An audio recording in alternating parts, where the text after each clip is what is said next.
Race is an issue that I believe this nation cannot afford to ignore right now. We would be making the same mistake that Reverend Wright made in his offending sermons about America, to simplify and stereotype and amplify the negative to the point that it distorts reality. The fact is that the comments that have been made and the issues that have surfaced over the last few weeks reflect the complexities of race in this country that we've never really worked through. A part of our union that we have not yet made perfect.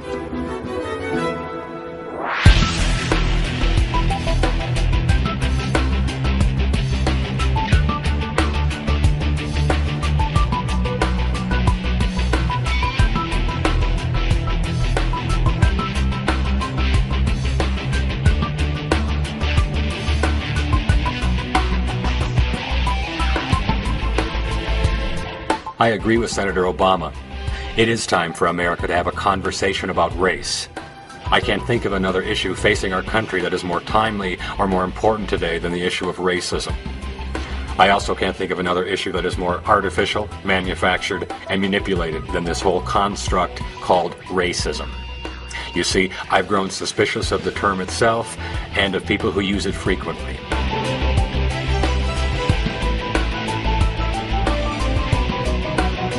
As I'm learning, the term racism in common usage today has a sharply different meaning than what its believers say it means. And I use the word believers intentionally because, as I'm going to try to demonstrate, the believers in racism feel that racism is all around them, it's everywhere, all the time, yet they have a hard time coming up with any real-life examples of it, or even a definition of what it is. This phenomenon, or disconnect, was one reason I decided to look a little more closely into this. I mean, we have this term racism, which is used frequently by our media companies and by our own government to describe what they call the worst of human behaviors. Yet, as I'm going to illustrate, these are behaviors that we all engage in, every one of us. Yet, only a select few are ever identified or admonished publicly for their racism. And who are the select few? Who are the officially designated practitioners of racism? People like me, the white Americans of European heritage, the largest racial group in America.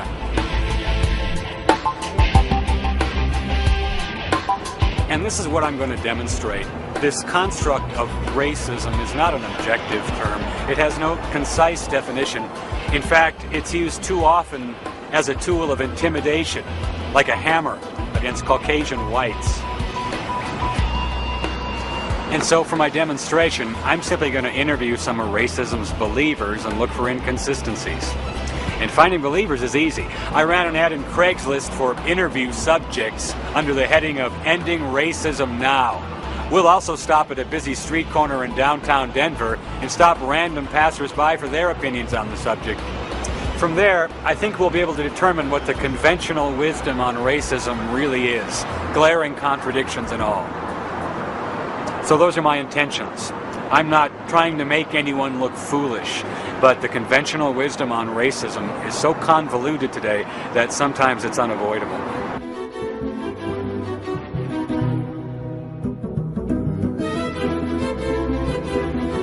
Do you see racism in your daily life? Every day. Every day? Every day. Do I see racism in my life? I see it every day. Every day. I see racism in my daily life almost every place. In my daily life. Do you see racism in your daily life? Yeah, a lot. A lot? Yes. It's still here. It's still here. It's still here. I see racism in my daily life pretty much typically every day, you know. You see it every day, like if you walk into a company and you're the only black person there, or you're the only Asian, or the only gay person, or the only Muslim person. It's not very diverse. Do I see racism in my daily life? I do. I experience it in subtle ways, especially because of where I live. I've lived in other cities where it was more overt, but being in Colorado, everything it's like a subtle undercurrent. I moved away from Denver when I was here before because I felt that Denver was racist, but then I found out all the cities are racist. Phase 1 complete. Racism is everywhere. Now I'll ask the other question. Can you tell me, in your opinion, what is racism? I can tell you what racism is not. To me, racism is when, it's so hard. Racism is when we chop ourselves into categories. And I'm not sure why we do that, because when you really look at the quantum level or the basic fabric of the universe, there is no separation. You know, I am you, I am the chair, I am the wall, I'm the rug, I'm the rock, I'm the tree, I'm the grass, I'm everything. My definition of racism deals with ignorance and lack of knowledge, lack of tolerance, and putting. It's as if saying, once we put a boundary, you and I can no longer communicate. Obama, I think that people might not vote for him because he's black, and I think that it's the same thing with like sexism, because people might not vote for Hillary because she's a woman.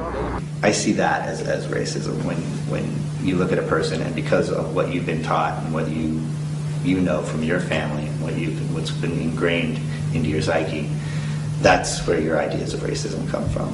It's the racial profiling. It's that we have so many people of color, men of color in particular, in prisons. It's the disparities in economic class between different races. The police harassing the homeless people and stuff like that, well, like that could be racism too, because we ain't making an income and stuff. But don't they have to be a different race from the police for it to be racism? No, it don't. Racism could be anything. Like I could be racist against him per se. He could be gay and I could be straight. That's still racism. So that's racism to you? Yeah.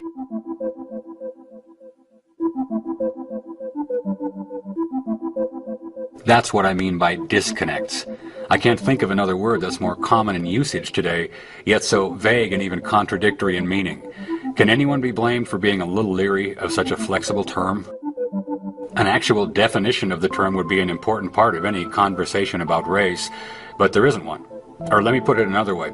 There are hundreds of subjective, highly complex definitions, some of them paragraphs long. It seems that even our own wordsmiths are having trouble with this one. Some of the more readable definitions include this one from Wikipedia. The term usually denotes race-based prejudice, violence, discrimination, or oppression. Notice anything peculiar about that definition? Yeah? It says usually. You know, I don't want to date myself here, but I remember a time when definitions were, by definition, definite. But in definitions of the word racism today, we find words like usually. Wikipedia continues. The term can also have varying and hotly contested definitions. Does it seem rational for a word with hotly contested definitions to be so widely used, especially by our friends in the journalism industry? Here are definitions of racism from the American Heritage Dictionary and from Webster's. Within these definitions, we can see a common thread. The common thread is the belief that one race is superior to or better than another race. We'll label that as our conventional wisdom definition, and I'll get back to that in a moment. But back to the interviews. None could give me a concise definition of what racism is, yet each said they saw it in their daily lives. So this time, I'll ask for a description of any of these specific incidents, not the generalities we've all heard, but actual first-person accounts of racism.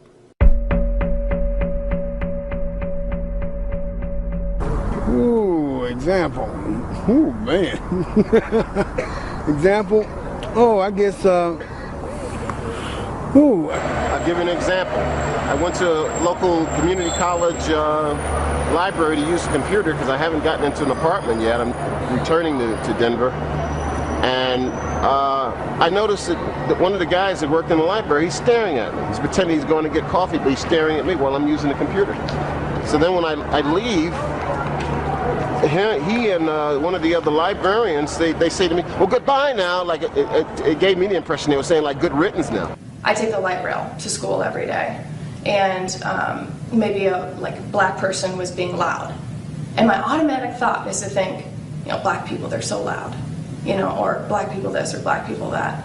And it's wrong, and I realize it right away, but it's just the culture that I grew up in, this white culture and racist culture that we live in, it's just bound to get you in one way or another. For example, I see how my friends have to struggle, my friends who are people of color have to struggle with just getting through the day and dealing with the people that are in their lives or at stores who are giving them a hard time. Say you have a white person come in, they'll greet the white person, and then a black person walks in and they'll get on you and ask you, is there something I can help you with? Can I find you something? Can I interest you in something? They'll pay more closer attention to the black person.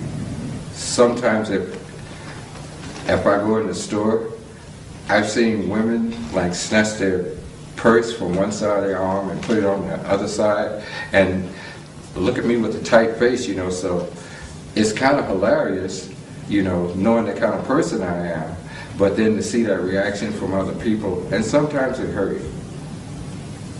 I mean, when you get a hateful reaction out of people that you don't even know, you know it's racism. At least I do. I live in Lakewood, pretty white, and so when I occasionally see black people walking down the street, I don't feel any fear, or certainly not. I don't think of that. I just think, oh, there goes a black person. I mean, it's just because it's odd, because it's unusual. So I think that's, in a way, a kind of racism. If I'm at work and I'm talking on the phone with someone and I'm talking with a coworker who is not black or whatever, they say, oh yes, sister, I understand what you're saying. And it's like, why would you, are you saying that to me because I'm black? Would you say that if you was talking to like an Asian person? One example is there are more people, like let's take the job sites for instance. Okay, if you got 10 black people going for a job, I say maybe 2 will get considered for that job versus 5 white people. And that can be any job? Any job. I have a vivid recollection of being in a ski lift line, teenager, and you know, people are talking back and forth, and I made what I thought was a curious comment, and this family who was in front of me, the father turned around and looked at me, and as soon as he looked at me and realized that I wasn't just like him, he just sort of like, his face froze, everything just, and then the whole family just, everybody stopped laughing because it was obviously immediately not funny. Sure, when I was a child, I came up to a water fountain, and the teacher, I put my lips to the water fountain, and the teacher said, Lane, don't do that. Black people do that. So there I am, I'm a young lieutenant in the Army, and I just got through digging a foxhole with a black lieutenant. And we just dug really deep, and it's hot, and we're sweating, and we're tired. And I take my canteen, and I open it, and I take a drink. He takes his canteen out, and it's empty. Now that's a crisis. What are you going to do? Yeah. And you look at this individual next to you, who's now your comrade at arms, and is going to fight and bleed for your country with you, and you got the same blisters, but he's completely different. And you look at him, and he's got much larger lips, and there's a message in your head that says his lips are dirty, because he might have sucked on a water fountain. What the shit is that? And you look at him, and you make a decision. Right then and there, you say, is he my brother in arms, or is he black? Which decision did you make? I handed him my canteen, and he knew because he was from South Carolina, and he looked at me, and he said, you want me to use the canteen cup? Because he knows. And I said, no, you're my comrade in arms. And he drank, and he licked his lips before he drank, because his lips were dry. And he handed it back to me, and he watched me. And I looked at him, and I drank. And you swapped spit with him? In essence, we swapped spit.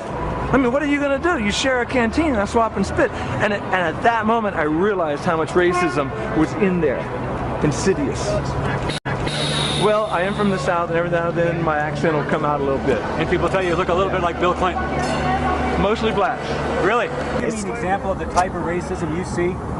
Yeah, for one, when you in a car accident or you go to court Sometimes you're just overpowered because you're white, and there's no help for a black. I notice it in the way people respond to me, the way they respond to my children, the way they respond to my husband and I. We're a mixed couple. And so when we go places, I notice people, I notice their response is different to us. Either they'll stare longer or they'll be overly friendly. It's as if they're trying to make themselves more comfortable with us. I date interracial. I get stares from white guys. I was at Adams Mark Club, nightclub, not long ago, and I'm out dancing, and there's this white guy walking by. Oh, you're a good dancer. I don't need to hear that. So what? I'm a good dancer. There's other good dancers too. Then he gets out on the dance floor by himself, and he starts dancing like he's some kind of great dancer. Apparently trying to show me up. I don't care. Leave me alone. I date who I want to date. Just so happens I prefer dating white women. When I think of an example of how that plays out, just look at the recent immigration debates. We want to build, a fence, a wall along our border with Mexico, which has brown people in it. But we don't want to build a fence or a border to the north with our Canadian neighbors, which is mostly white people. Why is that?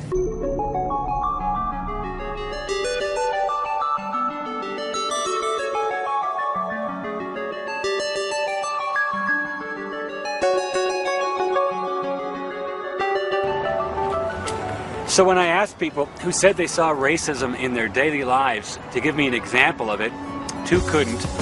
Ooh, example. Ooh, man. Sometimes you're just overpowered because you're white.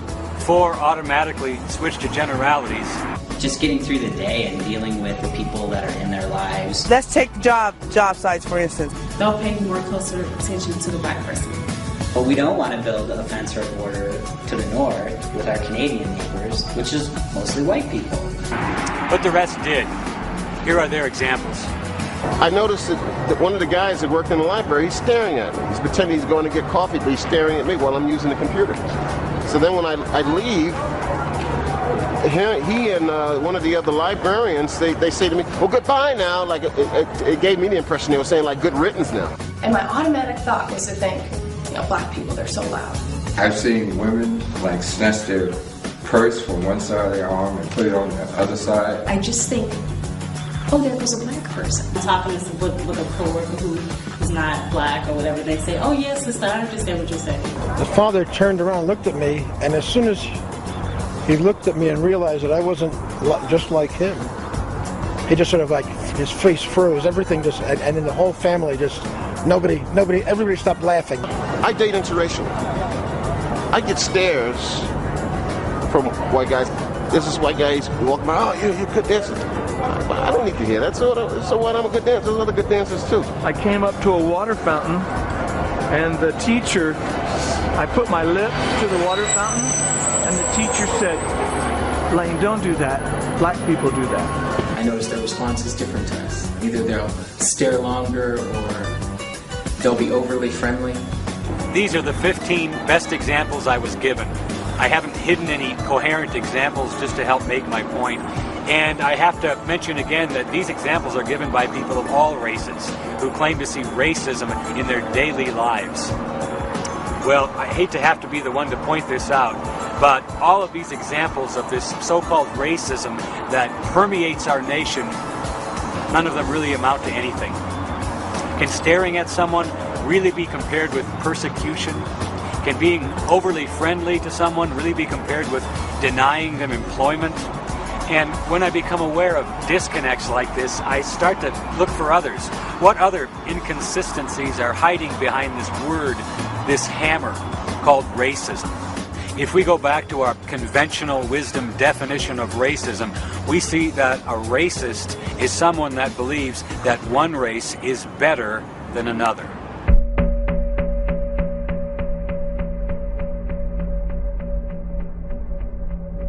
What would you say to someone that said blacks are better basketball players than whites on average?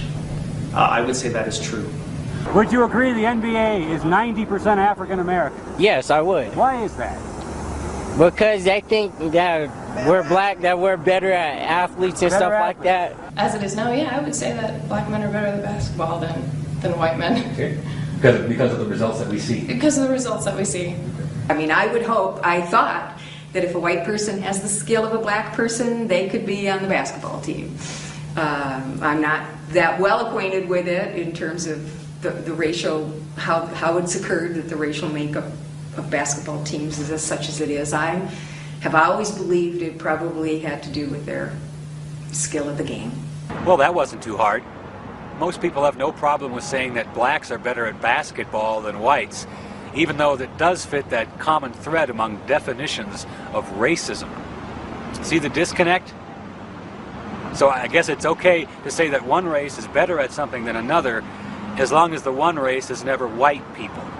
And if you think I'm kidding or maybe paranoid, let's see how many people would be willing to state that white people may be just as skillful in other areas as blacks are at basketball. Are black people overrepresented in basketball? Yeah, I think they are. Why? They're probably better players. Is it safe to say then that the white people might be better at human relations? No. Do I think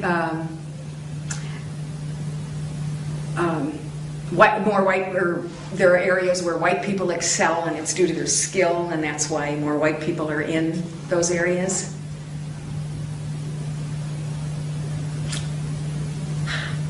That's a tough one.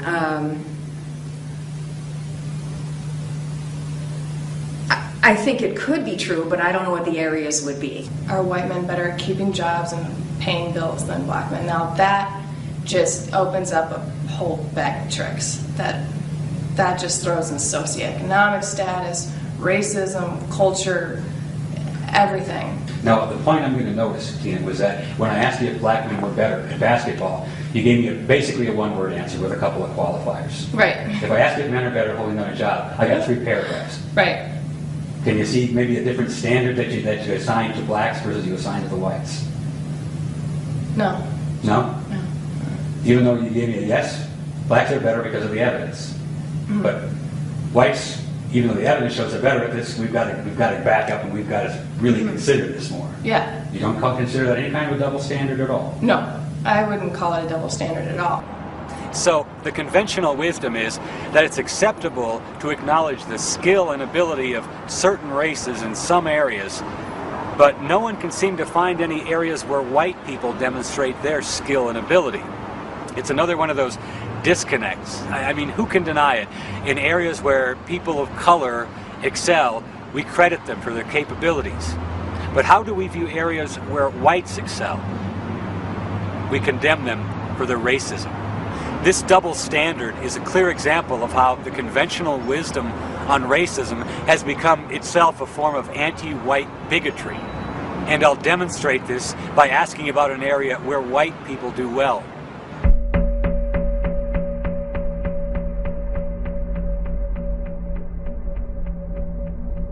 Why is it that Caucasian students test higher on standardized tests than black students? Well, because the tests are made for them. The tests are made for the Caucasians? Oh, yeah. The best thing you can do in school is be white, because that's the easiest way to get through. And primarily, most people who get through school who are white don't ever learn anything. All they do is memorize the answers until they take the test. I would say who writes the IQ test when thinking about who scores higher. So if you have white people that are writing the tests and creating the scoring for the tests, then of course white people are going to score higher on IQ tests. I know that there's been evidence that the questions are cultured towards the white, or each question is culturally biased towards the white culture. Most of the tests are composed and put together by non-African Americans. Well, first of all, you have to look at who wrote the tests. We don't always know. So there may be cultural bias. See that? Pick an area where white people outperform others, and the conventional wisdom is that it's not due to their skill, but due to some type of white bias. This is another example of how the conventional wisdom on racism today is actually quite biased against white people. The reason whites perform well on standardized tests is because we cheat. What would you say if I told you that white people write the IQ tests, but Asians always outscore them? I would find that fascinating, but not, I mean, I guess not necessarily surprising. I think that each culture has its gifts and talents, and taking tests is a certain talent. I don't believe there's a possibility that there is, that our testing results, the grades of our children has nothing to do with racism. I think that would be naive to say. But yet, we still can't come up with an explanation of why the culturally biased test designed by whites actually favor Asians. That's true. I didn't say that there was a method to the madness. I just said there was a madness. You feel that the bias is toward whites? Chosen by culture.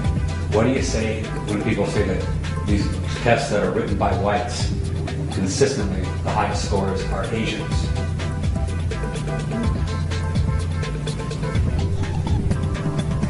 I guess I don't know that statistic.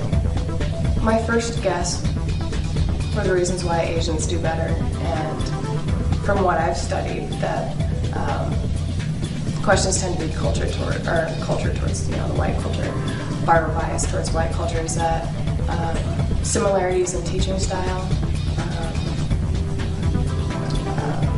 That would be probably my best guess. But even if there are similarities in teaching styles, wouldn't the whites, if they were culturally biased towards the whites, if they were culturally biased towards the whites, wouldn't the whites still be the ones exceeding?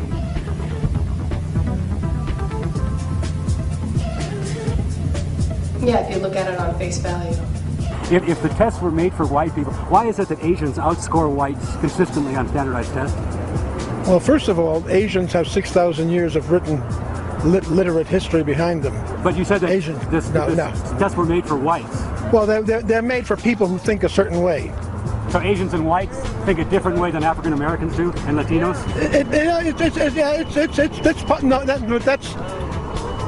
There are different ways of thinking.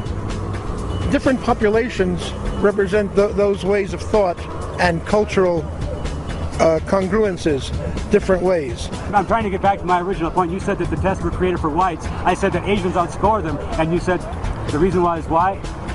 Well, I don't think we have time to cover that right now. This is the unchallenged, disconnected outlook that passes for logic in many of the mainstream of our culture today. If you ask today's believers in racism why it is that whites outscore some others on standardized tests, the most common answer will be the cultural bias theory. Now, if you're rude enough to point out that the fact that Asians have been outscoring whites for decades discredits the whole cultural bias theory, well, believers won't be bothered by pesky facts. Ask them again tomorrow the same question about why whites outscore others on standardized tests, and the answer will still be cultural bias. And this illustrates the dogmatic nature of the believers. I just can't accept this logic anymore. So I'm going to ask some more questions about racism. But what I'm looking for are more of these disconnects. Is it important for white kids to learn about black culture? Of course it is. In this culture, all we learn about is European American history. Black history is taken out of education. What would you say about celebrating February's Black History Month? Is that an example of white culture? An example of white culture celebrating Black History Month? Who celebrates it is my question. Doesn't the TV promote Black History Month? Doesn't the Idiot Box promote Black History Month? You know what that is, if you don't mind me saying? That's a jerk-off. It's a jerk-off. Black people, Hispanic people, they're forced to learn about our culture, and we're not forced to learn about their culture. And it's sad.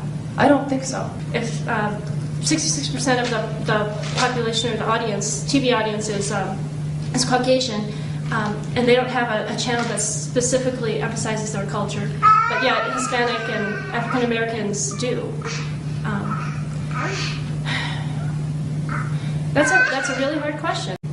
We don't study the history of slavery in Africa. We do study the history of slavery in Africa, but we don't.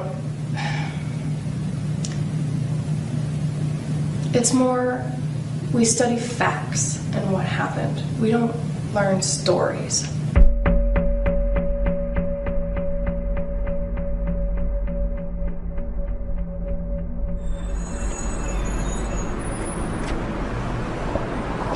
And with all this racism that permeates our country today, I thought it would be easy for people to come up with the name of a public figure who was racist.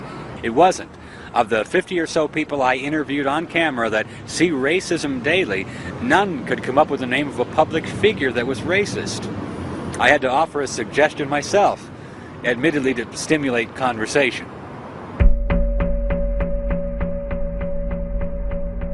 I would say Jesse Jackson is not a racist at all. He fights against racism. He fights for peace. He wants justice, and he tries to do what he can to bring together that justice and peace. And he wants people to be united as well. As far as Reverend Jesse Jackson using racism as profit, like I say, he's a man, a good man, and he has done some things that we probably aren't proud of, but he sticks by what he does. Do I think Jesse Jackson is a racist? I guess I don't. I guess I don't. I think he's an advocate for black people, and I was going to say his people, and that's an important role, but I've never thought of him as a racist. So you said that being an advocate for his people, for black people, is a good thing. I do think that. Can you name an advocate for white people?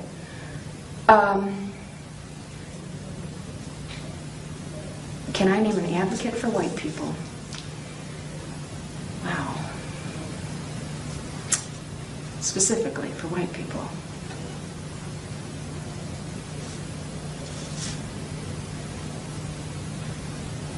Catch that? Being an advocate for one's racial group is an important role, as long as one's racial group is not white people. The very idea of being an advocate for white people is offensive, mostly to those calling others racists. I got the impression on the mall, they have Nicollet Mall in Minneapolis, that it's like this mall here. They want to keep black people off of the mall. There's a lot of white guys up and down the 16th Street Mall that are soliciting, and that pisses me off, because I've been at one point in my life where I was penniless and didn't have anything. I never panhandled. I never begged for money. And that pisses me off. So I told the guy who solicited me yesterday, happened to be a white guy. If he was a black guy, I'd be pissed off too. I told him, I said, I think the welfare department is right down there. And that's another thing that pisses me off.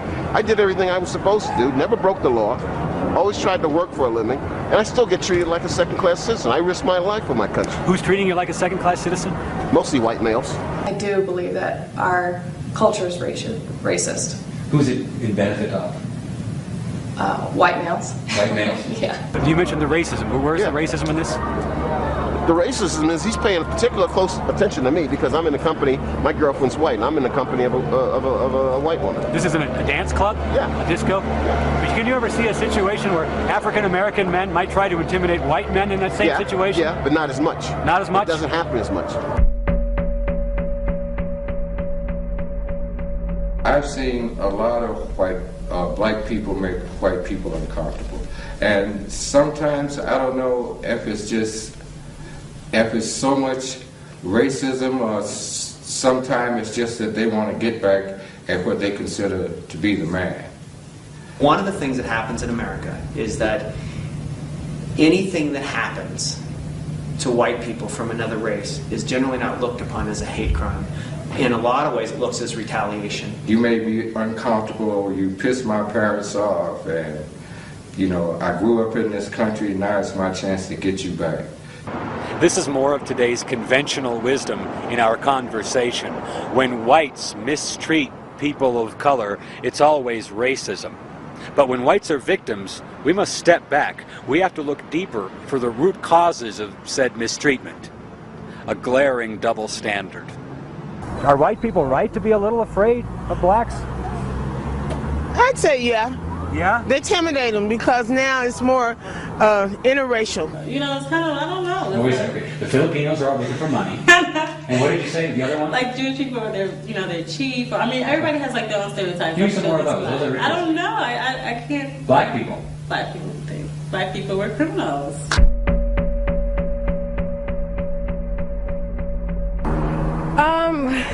That's a hard question. I don't know. I don't have an answer for that one, actually.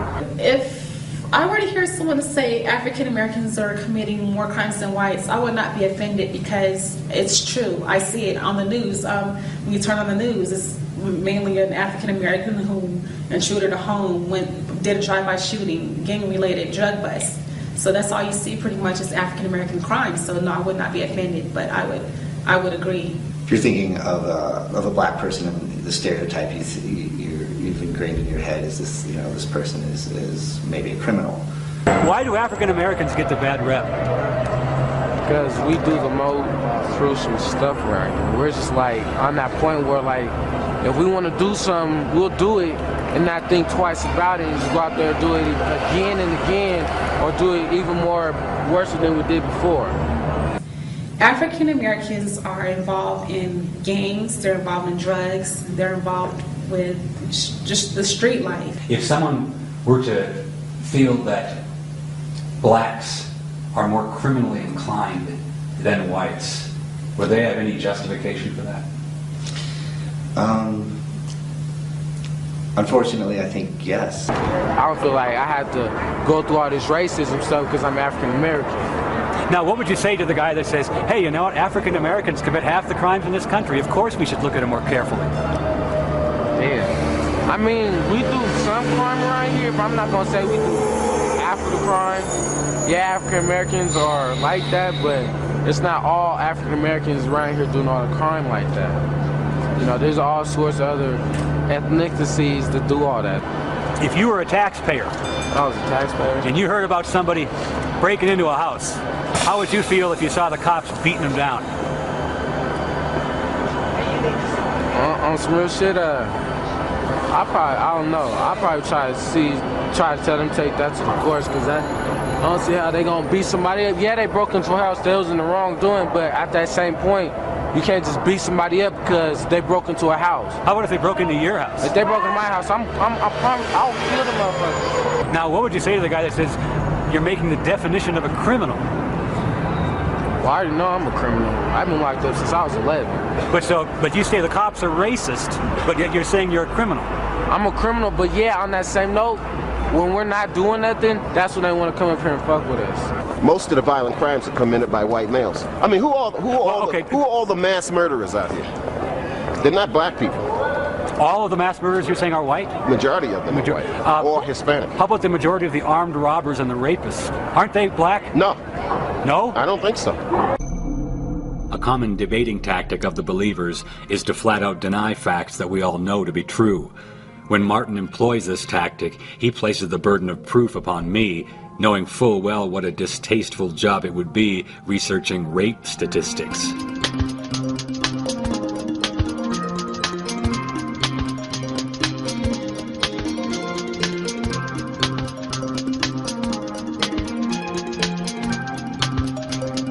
This shocking fact is one of many not reported to the American public. We're bombarded with messages telling us that racism is evil. But if selecting people for discrimination based on their skin color is racism, and it's a bad thing, well, isn't selecting people for rape because of their skin color also a bad thing? In fact, isn't it a much worse thing? And that's quite another disconnect. In other words, the conventional wisdom on racism says that I should be concerned when I hear that somewhere a white person might be persecuting someone because of their skin color. I should make it my business. Yet, God forbid that I become concerned when I hear that white women are being raped because of their skin color 100 times a day right now in America. Well, we know what happens to people concerned about those facts. They get stereotyped as haters, and their opinions have no place in the public forum. Are the contradictions starting to become visible?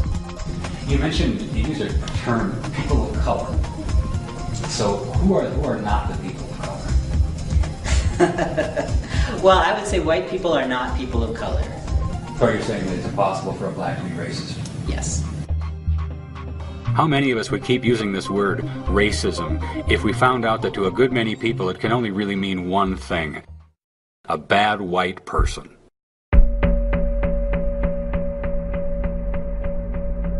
Have I been a racist? I like to think not.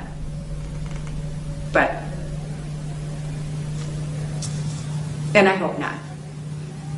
I think that all of us growing up in this culture and in this life are a little bit racist. Am I aware of my racism? Yeah. I'm aware of my racism. Aware a lot of people I don't think are. The conflict is you don't want to be a racist because you're black. Are you a racist? No, not at all. At least that I know. Have you ever been a racist yourself? No. Never been? No. On a 1 to 10, 10 being a lot and 1 being a little, how much racism is there in America today? I'd say about a 9. About a 9. So you feel racism is just everywhere? Yeah, I believe it is, but I mean, I haven't experienced it myself.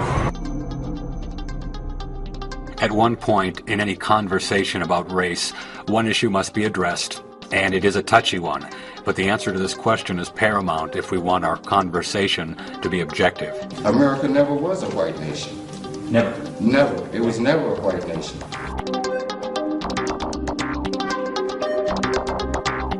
If you want to get to whose country it was the Native Americans. Caucasians came and took that land from them. Europeans. Europeans stole their land. Matter of fact, this isn't even their country. They came and took a country, you know, from people that opened their arms to them with love, and they deceived them. The American Indians were oppressed and slaughtered in droves by the Europeans. They were here. This was their land.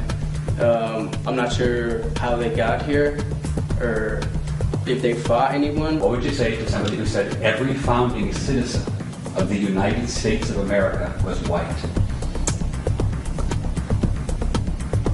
I think that's a tough one.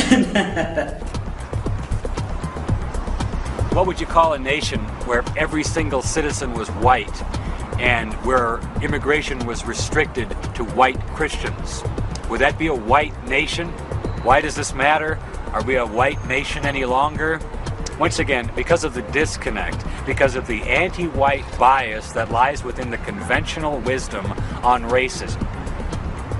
Once again, if you accept the fact that America was founded as a white nation, then you must also accept the fact that her founding principles, which separate America from all other nations, were also developed by white men, not by a multicultural rainbow. And this fact drives the believers crazy. You see, it's okay to blame whites as a race for fuzzy historical discriminations, but it's a cardinal sin to credit whites as a race with anything. Your forefathers came over and they did their dirty deed and took most of the land, deceived most of the people, and the rest they killed. Now this is fascinating. Paul has absolutely no problem saying to my face, rather forcefully, that my forefathers came here and did their dirty deed. Now, the fact that he's completely wrong is so easily overlooked by today's believers, and I'll get back to that in a minute. But what is telling is that Paul has absolutely no problem with assigning collective racial guilt to all white people for presumably the way the American colonists treated the Indians. Can you see the contradiction? It's acceptable today to assign collective racial guilt to all whites for the actions of a minute fraction of them hundreds of years ago. Would it be acceptable today to assign collective racial guilt to any other races, for example, to blacks, let's say for the crimes that they themselves committed in this decade alone? Well, no, that would be racism. Get the picture? And just to clarify, I can trace my earliest ancestors here in America to the 1870s, after our Civil War. No forefather of mine ever killed an Indian or owned another human being, ever. And I'll suggest that there's a large group of white Americans just like me in that respect. We have no blood relatives that ever practiced ethnic cleansing or slavery, yet so many seek to blame us for it. They seek to blame us for crimes our forefathers never even committed, and yet excuse and ignore other racial groups where crime is rampant today. Huh? But I digress. When we talk about Europeans stealing the Indians' land, I have to ask, which Indians are we talking about? White people aren't the only people who killed folks for their land.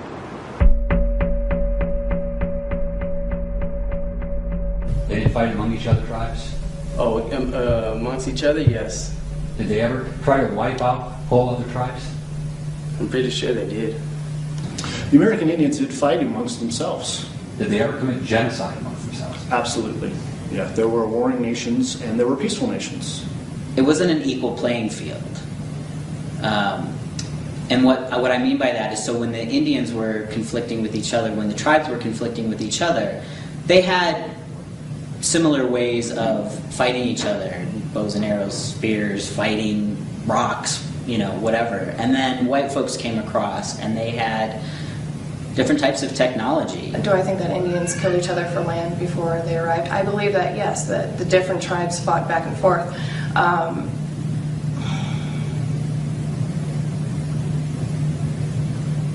But it's different, and I'm trying to explain how it's different. Here's the difference. Believers apply one set of standards to whites and another set of standards to everyone else. Isn't what the Caucasians did to the Indians the same things what the Indians did themselves? Yeah. Okay. They gave them a taste of their own medicine. Look, every racial group, ethnic group, just about any other group you can think of today has advocates. Every group, that is, except white people. Don't believe me? Go to any university today and count the classes and approved organizations dedicated to the advancement of specific races or ethnic groups. You'll find thousands, each dedicated to their own race, except, that is, any groups dedicated to white advocacy. There are none. And that's a major disconnect. I mean, let's break it down. Hispanics can be pro-Hispanic without being anti-anybody. Jews can be pro-Jewish without being anti-anybody. Blacks can be pro-black without being anti-anybody. But with whites, it's different. White people cannot be pro-white without being anti-everybody else. And that's a large disconnect. Can you see why I'm leery of the conventional wisdom on racism? The only positions made available to white people on the subject of our own race is indifference or supremacy. So are there consequences to all these disconnects? How would the fact that all races are allowed advocates except whites manifest itself over time?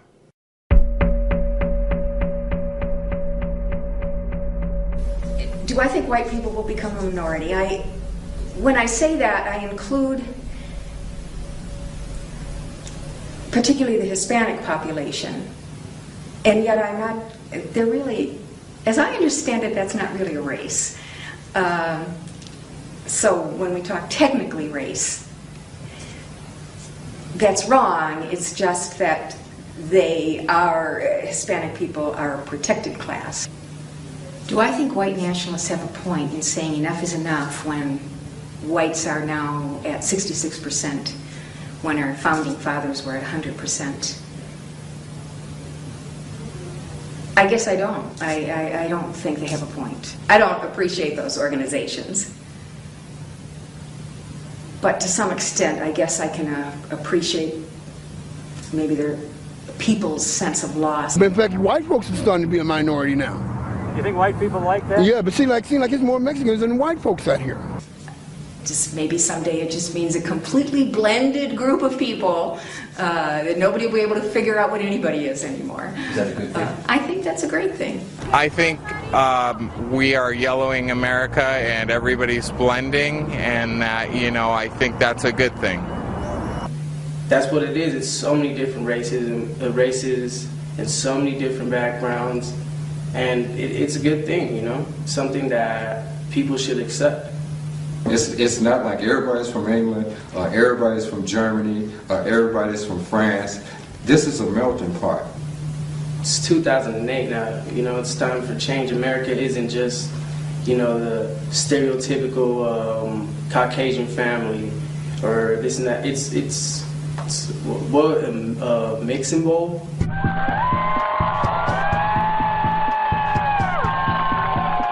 So let me see if I understand the position of those here illegally from Mexico. Although most belong to no one race, many unite under the banner of La Raza, or the race, in order to accuse Americans of racism. That just doesn't make any sense at all.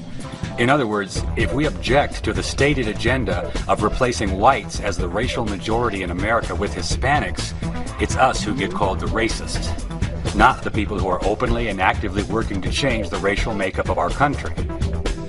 Does the word racist still seem like a good word choice? Or does it appear more like a tool of oppression? Why do you think there's so many Hispanics in fast food right now? Tell me. Well, I think it's because a lot of them are illegal. How do you feel about immigration from Mexico?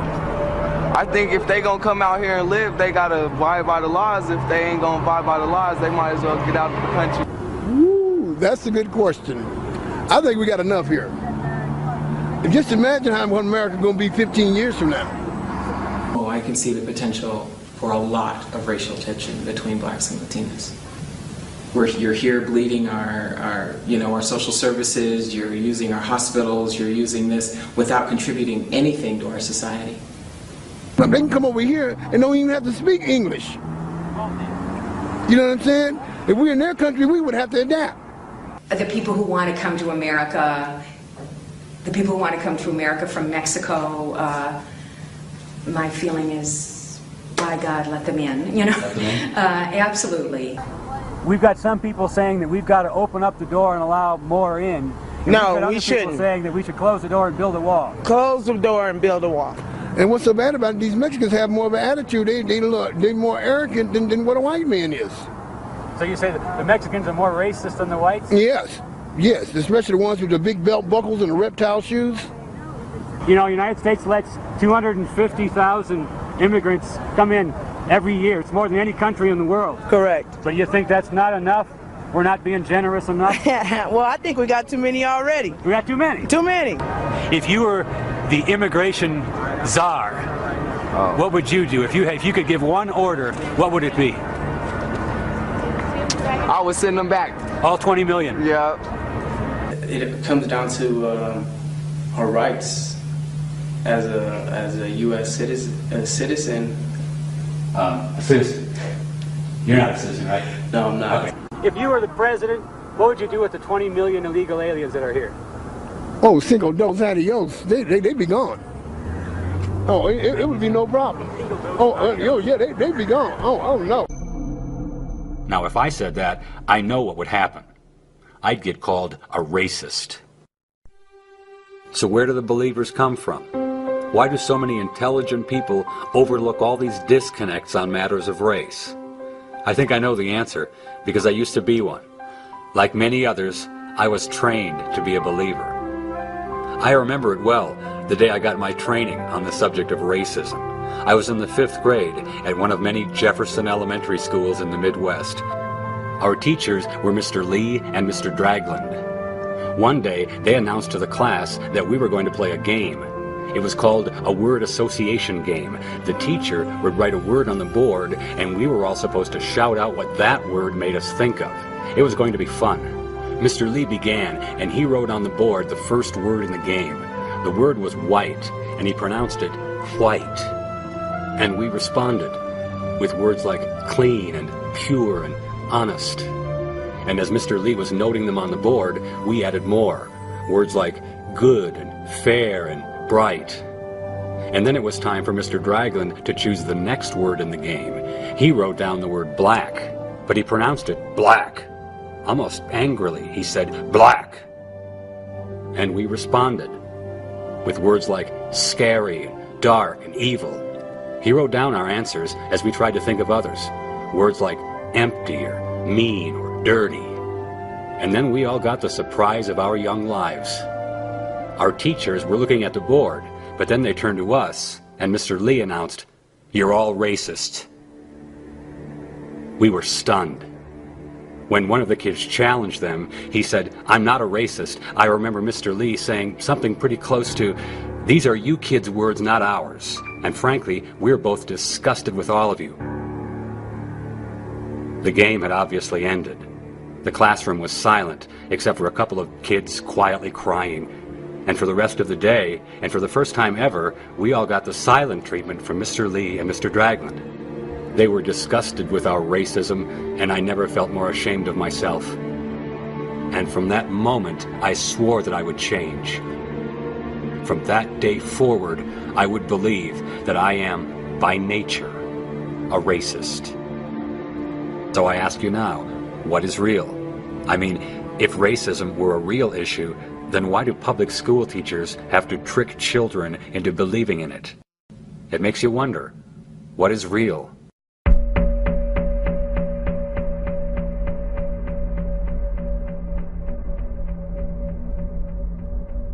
Do you see race as anything other than the color of someone's skin?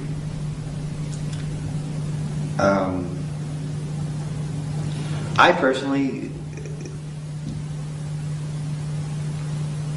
personally see race as the color of someone's skin. The idea of race is strictly a social construct. Oh, it's just a distasteful subject altogether to be making judgments or even observations about humans regarding their flesh tone or their body shape. Scientists have came through and proved that we are all the same. So are you suggesting then that race is more of a social construct? Oh, absolutely. So here's some more of that conventional wisdom regarding matters of race. The fact that the different races share between 90 to 98% of their DNA is accepted as proof that the races themselves are not real, but rather a social construct. Now, it's very rude to point out the disconnect in that logic, mainly that the sexes, men and women, actually share more common DNA than is shared between the races. Yet no reasonable authorities are labeling the sexes as a social construct. In fact, the best example of a social construct I can think of is